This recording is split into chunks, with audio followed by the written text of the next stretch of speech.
bienvenue sur ce salon Affaires publiques. On est ici aujourd'hui pour parler de data visualisation, pour ceux qui connaissent, les cartographies, la donnée issue des réseaux sociaux, au service des affaires publiques, avec une étude de cas présentée aujourd'hui par Samuel Montuelet, qui est donc le fondateur de l'agence Kerkus. Et moi je me présente, je suis Julian Perez, je suis en charge du développement commercial de VisiBrain. Et pour ceux qui ne connaissent pas, je vais faire une rapide présentation de VisiBrain. L'idée c'est pas d'avoir un pitch commercial aujourd'hui, mais c'est juste pour mettre un peu de contexte. Aujourd'hui, VisiBrain, on est une solution française qui fait du social media listening. Autrement dit, on va collecter toute la donnée qui vient des réseaux sociaux pour ensuite des usages d'e-réputation pour protéger sa réputation, détecter les signaux faibles en cas de crise par exemple, pour également identifier tout simplement qui sont les influenceurs, qui sont les différentes parties prenantes qui vont s'exprimer sur mes sujets. Est-ce que j'ai des détracteurs, est-ce que j'ai des ambassadeurs qui sont les politiques qui vont parler aussi de mes sujets, est-ce qu'il y a des journalistes qui vont s'exprimer dessus également. Et puis en termes de stratégie, c'est aussi prendre suffisamment de hauteur, s'appuyer sur la donnée des réseaux sociaux pour redéfinir sa stratégie de communication, identifier les tendances qu'il peut y avoir aussi sur mon secteur d'activité et puis bien évidemment comprendre comment mes concurrents se positionnent sur les réseaux sociaux, est-ce qu'il y a des insights et des informations à aller entre guillemets à piquer chez eux. Très rapidement, chez VisiBrain, la force qu'on a, c'est notamment la couverture qu'on va proposer à nos clients pour les réseaux sociaux. Et notamment, on va couvrir deux réseaux sociaux majeurs qui sont très difficiles à capter et que nos concurrents ont du mal à faire, sont TikTok et LinkedIn. Et donc aujourd'hui, on va parler plus particulièrement de LinkedIn. Mais en gros, avec VisiBrain, vous allez pouvoir capter toutes les publications, tous les posts publics qui sont faits sur LinkedIn, à la fois des entreprises et des professionnels, donc les comptes personnels aussi, c'est très important. Et pour ça, on va mettre en place soit des veilles par mots-clés, en fonction du secteur d'activité. Ça peut être luxe, ça peut être énergie, ça peut être vraiment ce que vous voulez. Ça peut être des marques et où on peut également mettre en place des panels. Donc, on a notamment des panels de députés pour comprendre également comment ils s'expriment sur LinkedIn ou sur Twitter, par exemple. Mais on va pouvoir aussi fonctionner sur ce type de panel pour comprendre, s'affranchir des mots-clés et pouvoir remonter toutes les tendances qui sont abordées par l'audience qu'on cherche à identifier. Merci Julian, bonsoir à tous et à toutes. Donc Kerkus, on est une agence de communication basée à Strasbourg. On est une équipe de 5 personnes. Moi je m'appelle Samuel, je suis le fondateur de l'agence qui a été créée en 2020. On est une des agences expertes en social listening sur le marché français. On a été récompensé 2 fois par le Social Intelligence Insider 50, qui est un prix qui récompense les 50 professionnels dans le monde qui font avancer le social listening. Moi, je suis moi-même assez actif sur le sujet en termes de prise de parole. On a quelques exemples de clients avec lesquels on a travaillé. Donc, notre pôle social listening, il est assez complet. Il est spécialisé sur la partie veille, mais aussi sur la partie stratégie. On va donc exploiter les données des réseaux sociaux pour faire des recommandations stratégiques à nos clients et les accompagner pour améliorer leur stratégie digitale et être plus impactant sur les réseaux sociaux. Donc, le cas qu'on présente aujourd'hui, c'est un vrai cas qu'on a travaillé avec un client en Allemagne sur un sujet très réglementé dans le marché de l'énergie. Et j'espère que ça va vous donner une bonne vision de ce qu'on peut faire avec la carte des réseaux sociaux issue de VisiBrain dans ce cas-là. Exactement. Donc du coup, très rapidement le programme, on va revenir un peu sur ce que la data vise très rapidement pour ceux qui justement ne connaissent pas. Samuel va présenter très rapidement également son étude de cas sur le smart metering et puis on fera un système de questions-réponses pour aller plus en profondeur sur l'intérêt justement de la cartographie et de l'analyse des données. Donc, qu'est-ce que la data vise? En une slide, en une phrase, en une définition. La data vise, data visualisation en français, c'est la façon de représenter de manière graphique des données, tout simplement. Donc, ça peut être plein de types de données différentes. Aujourd'hui, on parle de données ici des réseaux sociaux, donc ça va être des données qui vont être récoltées avec VisiBrain sur la base de certains mots-clés sur LinkedIn. Donc, on va avoir des informations sur les comptes qui vont être actifs, comptes individuels, comptes entreprises, les interactions entre ces comptes-là, les likes, les réactions, les commentaires, etc. Et ça va nous permettre de travailler une visualisation de ces données sous forme d'une cartographie que vous allez du coup voir très rapidement sur les prochaines slides. Cette étude de cas aujourd'hui que je vais présenter, elle porte sur le smart metering, qui est un terme assez technique que vous connaissez peut-être pas parce que c'est pas vraiment un sujet qui fait débat en France aujourd'hui. Si je dois le résumer en un mot, je dirais qu'un smart meter gateway, donc un smart meter, c'est un peu un compteur Linky plus. Donc c'est un hub de données connecté dans le setup d'une maison qui permet de connecter plein de choses entre elles en un petit appareil. Donc c'est le petit boîtier que vous voyez là, qui est donc produit par notre client qui s'appelle PPC. PPC, c'est le leader de marché du smart meter en Allemagne. Donc c'est un compteur connecté qui va connecter plein d'informations, en fait, qui va réunir plein de données. Et c'est là que vous allez aussi comprendre tout de suite pourquoi c'est un sujet de réglementation forte, parce qu'en fait, on parle beaucoup de données personnelles, du coup, issues de l'usage de l'électricité dans la maison. Et du coup, c'est un sujet qui fait l'objet de beaucoup de backlash, de beaucoup de critiques en Allemagne par rapport à son déploiement, par rapport à l'usage des données personnelles des utilisateurs, quand est-ce qu'ils allument leurs appareils, combien d'électricité ils consomment, quand est-ce qu'ils sont à la maison, quand est-ce qu'ils ne le sont pas. Donc il y a beaucoup d'angoisse autour de ça, et donc il y a des vrais sujets de débat réglementaire autour de personnes qui veulent faire avancer le sujet beaucoup plus vite en simplifiant le déploiement, d'autres qui veulent mettre des barrières pour protéger mieux le consommateur et ralentir le déploiement. Et donc mon client, qui est donc leader du marché sur le boîtier, va se retrouver au milieu de tout ça et va devoir naviguer en termes de communication, en termes de recherche et développement, en termes d'affaires publiques, dans cet univers avec beaucoup d'acteurs qui sont pas nécessairement d'accord sur la façon de faire. En termes de méthodo, donc on a surveillé LinkedIn pendant environ 1 an et demi, 1 an et un peu plus, donc dès décembre 2024 à mars 2026, sur uniquement les publications en allemand. Alors on a tout capté sur toutes les langues, mais on a du coup ensuite filtré sur les publications en allemand. Ça n'aura aucun impact sur la pertinence de la présentation aujourd'hui parce que tout sera en français, mais voilà, comme ça, si vous voyez des prénoms un petit peu à consonance germanique, vous comprenez pourquoi. On a analysé environ 2800 publications LinkedIn issues d'environ 6000 comptes et on a utilisé donc VisiBrain comme source de données. Ensuite, on a travaillé la cartographie avec un outil qui s'appelle Gephi. On a aussi utilisé Gemini Pro pour faire des analyses un peu plus approfondies sur certains clusters. Et donc évidemment, notre technologie aussi propre en interne avec un data scientist qui a travaillé sur le tri des données et l'affûtrage des informations. Ok, donc et pourquoi sur LinkedIn justement? C'est aujourd'hui quelques chiffres. Je pense que aujourd'hui vous êtes tous sur LinkedIn, si je me trompe pas. Si je devais vous faire lever la main, vous leverez tous la main. C'est le réseau social le plus présent au monde, celui qui a la plus grosse croissance, celui qui prend le plus d'importance aujourd'hui, notamment sur la France et également sur l'Allemagne. On est entre le sixième et septième marché au monde, que ça soit la France ou l'Allemagne. Je crois qu'on est vraiment très proche. Donc on est sur des gros marchés, énormément de présence. Un Français sur deux utilise LinkedIn. Surreprésentation des CSP, ça on peut le voir. C'est surtout énorme de voir le nombre d'entreprises qu'il y a en France. Donc il y a 3 millions de pages entreprises sur LinkedIn en France. Donc pour sortir du lot, c'est très compliqué pour avoir de la visibilité, pour tout simplement se différencier. Et puis ce qu'on remarque aussi, je ne sais pas si vous avez les mêmes fils d'actualité que moi sur LinkedIn, mais il y a une frontière entre le pro et le perso qui s'estompe énormément. Du coup, ça donne encore plus de difficultés à bien ressortir et à bien faire le filtre entre ce qui va être pro, ce qui va être perso, ce qui va être pertinent, ce qui va être aussi vecteur de crise et ce qui peut potentiellement justement tout simplement entacher ou faire des bad buzz sur des sociétés puisque la parole se libère.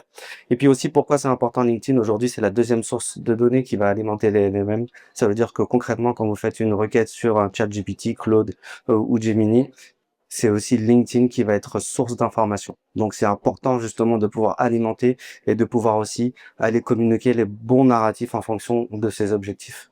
Du coup, je vais vous montrer rapidement le résultat global et puis ensuite on va rentrer un petit peu dans le détail de ce qui se cache derrière cette visualisation en mode question-réponse du coup pour que ce soit assez dynamique. Donc, la cartographie issue de ces quelques milliers de posts qu'on a analysés, c'est celle-ci.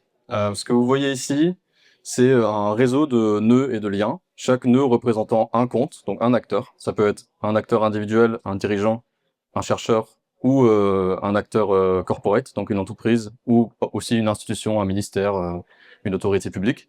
Chaque lien représente une interaction entre ces deux-là. Donc une interaction entre deux comptes qui peut être compte A à taguer compte B dans un post, ou alors à liker, à commenter une publication de compte B.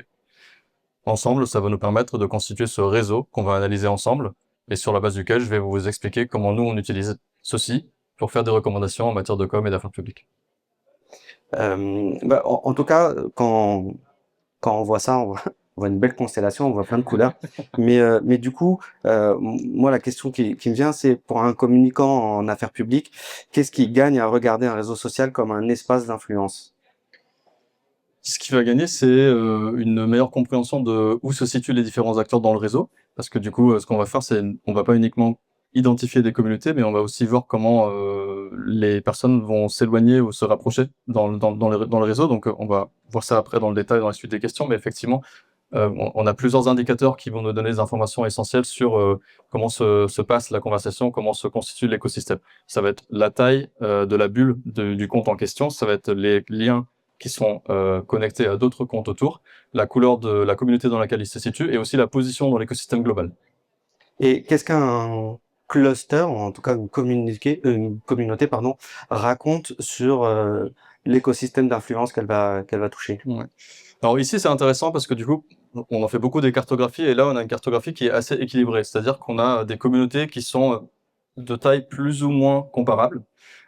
Et donc, ça va être assez facile d'identifier qui se cache derrière la communauté. Donc, si on regarde rapidement ici, on va voir que dans la communauté violette, c'est tous les acteurs, donc mon client PPC, mais aussi tous les acteurs, les concurrents principaux qui sont vraiment ceux qui produisent les boîtiers du smart metering. On regarde ensuite la communauté orange, par exemple, c'est toutes les entreprises qui sont annexes, qui vont avoir besoin de cet outil-là pour proposer leurs services. Donc, c'est typiquement les wallbox pour les voitures électriques, pour les charger à la maison, c'est les panneaux photovoltaïques, c'est des choses comme ça. La rouge-rose, c'est la communauté qui, si en haut à gauche, c'est tous les régulateurs et les chercheurs, donc c'est des think tanks, des chercheurs spécialisés en droit de l'énergie. Et puis c'est toutes les administrations allemandes, tout ce qui est Bundes, ça veut dire que c'est administration fédérale, donc c'est l'administration en charge du réseau électrique en Allemagne. C'est des associations, des fédérations professionnelles au niveau national, etc. Donc on voit qu'on a différentes communautés qui sont assez cloisonnées, mais qui sont assez facilement identifiables entre elles par leur composition.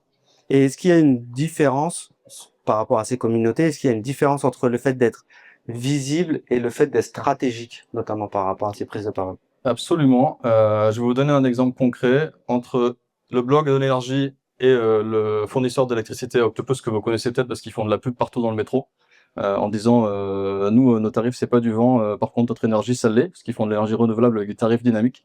Donc Octopus vous voyez qu'ils sont assez gros, la taille de bulle est assez importante. Le blog de l'énergie pareil. Sauf qu'en fait quand on regarde un peu plus en détail les communautés, on va se rendre compte que ici sur le blog de l'énergie il a vraiment une place centrale dans la communauté clé du smart metering, avec les acteurs essentiels. Ça veut dire que non seulement il capte beaucoup d'intentions, mais en plus, il occupe une place centrale en tant que multiplicateur, en tant que pont d'influence vraiment au sein du réseau. Donc, c'est vraiment une valeur de référence. Quand on regarde ensuite la communauté verte autour de Octopus, on va se rendre compte que finalement, cette communauté, elle est composée réellement que de deux acteurs influents. C'est Octopus et son PDG Bastien. Bastien et Octopus, ils se répondent tout le temps. En fait, ils se like, ils s'auto-like, ils s'auto-commentent. Et autour d'eux, il y a toute une communauté de fans, entre guillemets, donc c'est des employés qui vont interagir avec ces publications-là. Et finalement, ils vont être très influents, mais dans leur écosystème très fermé. Et donc pas du tout avoir une influence stratégique, centrale, comme là, le bloc de l'énergie qui a environ la même taille dans le réseau. Et quand on revient sur la cartographie au global, est-ce que il y a déjà une interprétation ou est-ce qu'on peut dire déjà qu'on est sur un marché mature ou pas du tout? Oui, je pense qu'on peut dire qu'on est sur un marché qui est assez cloisonné, où les gens n'arrivent pas à se parler, en tout cas pas sur LinkedIn, parce qu'on voit que finalement, on a assez peu d'acteurs qui sont vraiment des acteurs de pont, comme on pourrait l'espérer pour faire avancer le débat et avoir un débat constructif. Et on a à l'inverse plutôt des communautés qui sont chacune dans leur coin. La seule qui fait un peu office d'exception, c'est la communauté Orange que j'ai déjà mentionnée en introduction, qui est donc celle des acteurs qui ont besoin de la technologie du smart metering pour exister et donc qui, par définition, vont interagir un peu à gauche à droite avec tout le monde et qui vont, du coup, quand on regarde un peu plus dans le détail, voilà, ça s'étire un petit peu comme ça à travers le réseau. Mais à part ça, c'est très cloisonné, donc le débat n'est, en tout cas sur LinkedIn, pas très mature, pas très dynamique. Donc en fait, quand on parle de débat, c'est pas vraiment un débat, c'est plus on en est plus, le constat c'est plus quelle communauté va réussir à imposer son narratif. C'est ça? Bah, c'est difficile à dire, mais en tout cas, c'est pas Octopus parce qu'ils imposent pas leur narratif, ils sont plutôt dans leur coin où ils arrivent à faire de la bonne employee advocacy. Ça, il faut le dire. Pour le coup, ils sont très actifs, ils sont très engagés là-dessus. Mais finalement, à la fin, on va surtout vouloir se poser la question, et surtout ici dans ce contexte, qui arrive à faire avancer les choses, qui arrive à toucher aussi les acteurs qui sont en charge de la réglementation, qui vont décider finalement comment se fait le déploiement du smart metering, parce qu'on parle quand même toujours de ça. Et en fait, quand on regarde, on n'a pas beaucoup d'acteurs, pas beaucoup d'entreprises qui sont proches de la communauté rouge, qui est celle qui nous intéresse, qui est celle qu'on a besoin d'influencer pour ça. Et donc, on n'a pas vraiment d'entreprises qui aujourd'hui arrivent sur LinkedIn à faire peser sur le débat d'un point de vue politique publique. Et donc là, tu fais un focus quand même sur les régulateurs. Et est-ce que LinkedIn, en soi, en tant que réseau social, ça devient un espace de pré-régulation sur lequel il faut quand même être présent et sur lequel il faut investir? Oui, je pense que oui, parce qu'on a eu le cas avec justement notre client là en question. Il y a quelques mois, il y a un mouvement qui s'est créé en Allemagne qui s'appelait Simplify Smart Metering. Donc c'était un mouvement qui voulait vraiment simplifier le déploiement en baissant la garde sur la partie données personnelles, etc. Et voulait vraiment accélérer énormément les choses. Et qui a beaucoup critiqué certains acteurs traditionnels, comme notamment PPC, donc notre client, sur leur façon d'aborder le marché. Ce mouvement est devenu tellement important, avec des tribunes dans la presse, avec des prises de parole, qu'on a dû mettre en place une requête spécifique sur VisiBrain pour surveiller le mouvement Simplify et anticiper d'éventuels impacts qu'il pourrait avoir sur la régulation, sur les décisions, les débats politiques. Donc oui, je dirais que, en quelque sorte, si ce n'est pas un espace de pré-régulation, en tout cas, ça devient un espace parallèle de régulation et d'affaires publiques pour nous aujourd'hui. Ok, bah justement, pour une équipe d'affaires publiques, est-ce qu'un bon interlocuteur, c'est toujours celui qui a le plus gros pouvoir institutionnel? Je dirais que ça dépend. Ça dépend de ce qu'on a envie de. En fait, ça dépend d'où on est, je pense, dans la démarche en termes d'AP. Est-ce qu'on est encore dans une prise de hauteur et une volonté d'imposer un sujet, d'imposer une thématique pour qu'on en parle, ou est-ce qu'on est déjà dans une phase où on essaie de faire aller vers l'une ou l'autre décision, vers l'une ou l'autre option? Si on est dans le cas où on veut plutôt faire parler, bah, je pense que dans ce cas, ceux qui vont nous intéresser, ça va être surtout les acteurs qui vont constituer les ponts entre les différentes communautés et notamment les portes d'accès à la communauté des régulateurs. Si on est déjà dans une phase où on veut imposer une certaine décision ou une certaine loi ou un certain amendement ou une certaine orientation, dans ce cas, on va plutôt s'adresser sur je pense, les acteurs connus qui vont être finalement les décisionnaires, ou en tout cas ceux qui vont vraiment avoir de l'impact à la fin. Ouais. D'accord, mais en gros, si on a un budget qui est un peu limité, vaut mieux aller sur les acteurs visibles ou ceux justement qui sont des ponts et qui vont permettre de toucher tout le monde. Bah, très concrètement, nous, ce qu'on a recommandé aux clients, c'est on a Monsieur Schneiderlin ici, Holger là, qui est dans la communauté rose. Quand on regarde, j'ai une autre carte à la fin, voilà ici. On a isolé du coup tous les comptes individuels, on a enlevé tous les comptes d'entreprise, du coup pour que ce soit plus lisible pour nous, qui sont vraiment les acteurs les plus présents au niveau individuel. Alors vous voyez que Octopus, ils sont toujours là tellement ils se repartagent tout le temps avec Bastien, donc ils disparaissent pas. Mais sinon, ça a plutôt bien marché. Donc là, on voit effectivement que monsieur là, Holger, donc c'est lui qui était consultant et expert en droit de l'énergie. Il est pas du tout. Il travaille pour des think tanks, pour des entreprises, pour des acteurs publics de manière indépendante, un peu comme un freelance. Mais en fait, on se rend compte que c'est un énorme multiplicateur et un énorme pont d'accès à plein de communautés différentes. Donc, si je devais aujourd'hui recommander à mon client de faire une chose, bah, ce serait de travailler avec cette personne-là parce que c'est absolument absolument le gars qu'il leur faut pour faire avancer le débat. Et on leur a donc, par exemple, recommandé de l'inviter l'année prochaine à leur événement client qu'ils organisent chaque année où ils ont des speakers qui viennent, qui sont des leaders du marché. Et lui, c'est vrai que ça fait 3 ans qu'ils font l'événement, ils l'ont jamais invité, ils l'avaient pas identifié. Donc, il est sur la liste pour l'année prochaine. Bon, bah, top. C'est du coup un excellent usage. Euh, Là, on voit des comptes individuels, on voit qu'il y a aussi un mélange parce que dans l'intégralité des comptes enfin, des posts que tu as pu surveiller, il y a aussi des pages entreprises. Ouais. Est-ce que les pages entreprises aujourd'hui sur LinkedIn, malgré qu'on a vu qu'il y en a 3 millions notamment en France, un peu plus de 3 millions en France, est-ce qu'elles ont toujours autant de poids ou c'est plutôt les comptes perso maintenant qui commencent à prendre de plus en plus d'ampleur? Alors, je vais sortir un peu de l'étude et aller sur une vision un peu plus globale, parce que du coup, comme dit, on fait plein d'autres choses à l'agence et on accompagne notamment aussi les entreprises et des dirigeants sur leur communication sur LinkedIn. Effectivement, aujourd'hui, quand on est une entreprise et qu'on a besoin de peser sur le débat, qu'on a besoin d'imposer son narratif sur les réseaux sociaux et sur LinkedIn notamment, on peut pas se passer d'un dirigeant qui communique, d'un dirigeant qui est actif avec authenticité et régularité. C'est indispensable, d'autant plus que les pages entreprises, souvent, ça va être des pages globales qui vont être multilingues, etc. Alors qu'une page d'un dirigeant, voilà, et sur la page d'un dirigeant, on va s'il communique bien, il va réussir à réunir une communauté de personnes qui le suivent vraiment parce qu'ils sont intéressés par ce qu'il fait, parce qu'ils trouvent passionnant son parcours ou sa vision. Donc pour moi, c'est aujourd'hui dans le conseil en communication, pour nous, c'est indispensable d'intégrer le dirigeant dans la stratégie LinkedIn. Ok, bah, je pense que c'est ce qu'on voit aussi, Oui, notamment chez VisiBrain, et c'est pour ça aussi qu'on, maintenant en plus de ça, on a sorti une fonctionnalité qu'on appelle Employee Advocacy, et on peut veiller tous les postes de 100% des collaborateurs d'un groupe, d'une entreprise, pour justement voir qui sont déjà actifs et pouvoir les activer et les solliciter pour être bah, des bons ambassadeurs justement des communications de l'entreprise. Euh, là, on voit qu'il y a énormément de choses intéressantes à pouvoir puiser sur les réseaux sociaux, notamment aussi avec la cartographie. Mais malgré tout, il y a quand même des angles morts où on arrive vraiment à tout voir? Il y a toujours des angles morts en social listening, malheureusement. On n'a pas accès à tout. Enfin, malheureusement ou heureusement, parce qu'évidemment, il y a des choses qui sont privées sur les réseaux sociaux. Donc, logiquement, tout ce qui est conversation dans des groupes fermés, tout ce qui est groupe LinkedIn, groupe Facebook, conversation WhatsApp fermée, etc., on n'aura jamais accès. Enfin, en tout cas, pour l'instant, heureusement, on n'a pas accès et c'est très bien comme ça. Mais donc, effectivement, il y a des choses qui nous échappent. Cela dit, ça nous donne quand même une bonne vision de qui pèse sur le débat parce que, effectivement, si on veut peser sur le débat aujourd'hui, on va pas se limiter à quelques publications sur un groupe fermé de quelques professionnels. À un moment donné, on va porter le sujet à l'extérieur et on va donc publier dessus. Donc oui, il y a des zones d'ombre, mais ça n'empêche pas que les tendances qu'on arrive à dégager sont en général assez pertinentes et utiles pour les clients. Et donc, du coup, pour revenir un peu au sujet affaires publiques, si demain, une entreprise devait mettre en place quelque chose pour améliorer son influence sur son écosystème, qu'est-ce que tu recommanderais de mettre en place? Toujours en premier l'advocacy, leader advocacy en premier avec les dirigeants, employee advocacy en deuxième.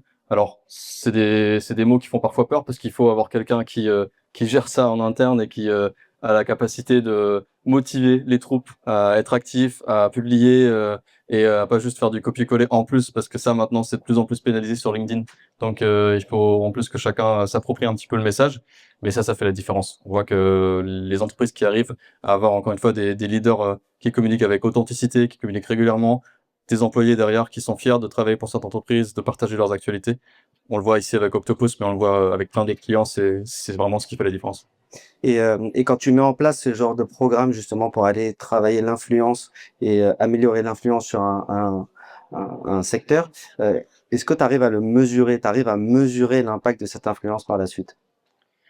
C'est toujours difficile de mesurer avec des KPI dans notre métier, mais on arrive à le faire de mieux en mieux. Dans le cas de la cartographie, la meilleure façon de faire, c'est de mettre en place une cartographie qui se fait régulièrement sous forme de paramètres avec une méthodologie qui reste la même, ce qui nous permet de comparer dans le temps comment évoluent les choses. Donc on peut comparer ça avec, je sais pas, une carte de marée ou d'eau qui évolue dans le temps, où on a la même zone qu'on regarde et donc on voit comment voilà la rivière a baissé ou augmenté et on peut comparer dans le temps. Bah là c'est la même chose. Je pourrais refaire la même cartographie sur une période différente avec les mêmes couleurs pour les communautés et les mêmes personnes.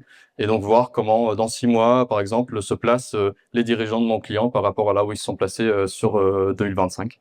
Et ça nous permettra de voir si ils ont éventuellement changé de dimension, changé de positionnement, ou si au contraire ils se sont un peu éloignés du centre et qui sont devenus moins centraux, moins présents.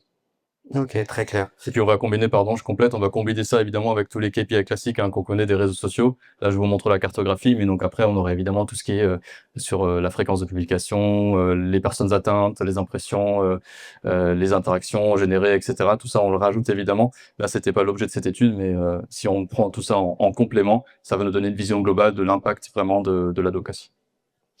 Très clair, merci. Et pour conclure, une dernière question.